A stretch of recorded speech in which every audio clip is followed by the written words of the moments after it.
Hey y'all, and welcome to our presentation of Dorothea Lange.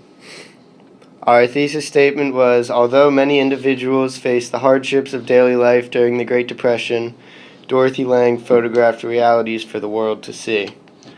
On the right, we have a picture of Dorothy, photographed by her husband, Maynard Dixon. Early life. Dorothy Margaretta Nutzhorn was born in Hoboken, New Jersey. Nutzhorn took her mother's maiden name of Lange after her father abandoned her family. She was disabled by polio during her childhood, which left her with a lifelong limp. Lange discovered her photographic profession as she was finishing high school. She trained herself to multiple Manhattan portrait photographers before moving to San Francisco in 1918 to begin a career doing romantic photograph portraits. During the 1920s, she made several trips with her first husband, a painter named Maynard Dixon, to the Southwest to photograph.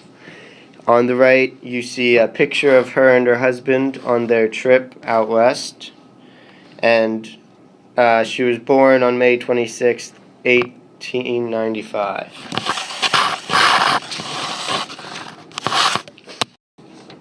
How do I edit text box? A change brought by hardship.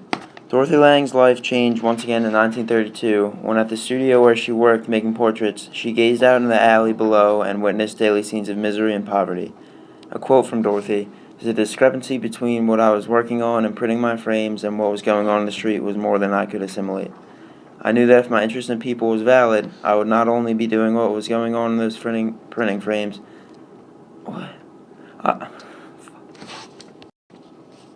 She then switched her photography from portrait making to photographing the real life during the Great Depression. Her first photograph was titled "White Angel Breadline," and that is this one.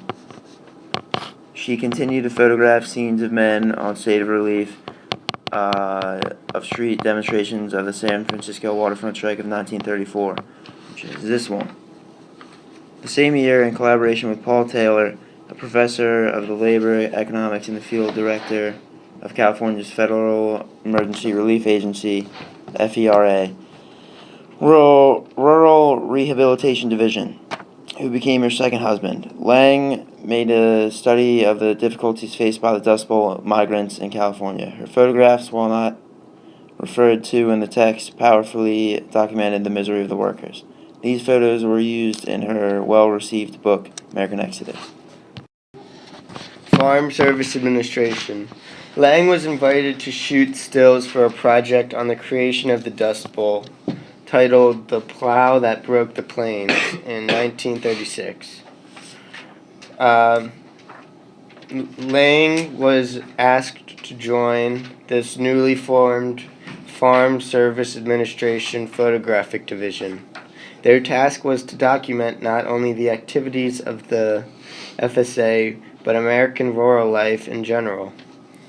Lange's migrant mother, pictured here, is a portrait of a dispossessed mother surrounded by her children, and it became the most widely reproduced of all FSA photos. Lange's photographs are known for their respect for the subject, their refusal to overly sentimentalize the poor, and their emotional complexity. Lange photographed California's Dust Bowl refugees, tenant farmers in the Mississippi Delta, former slaves in Alabama, and Texas cotton pickers. 1940s and beyond.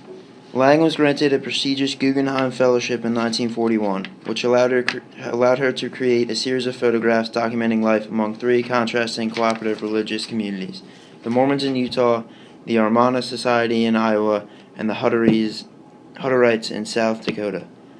Her deep concern about the confinement of Japanese Americans during World War II led her to document their lives in detention camps.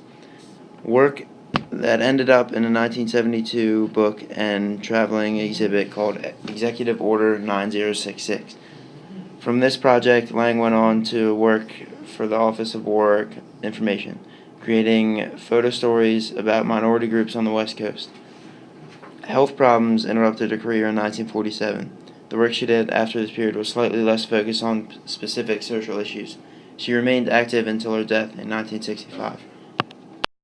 These are two more of Dorothy's photographs. On the left shows two kids facing the hardships of the Great Depression.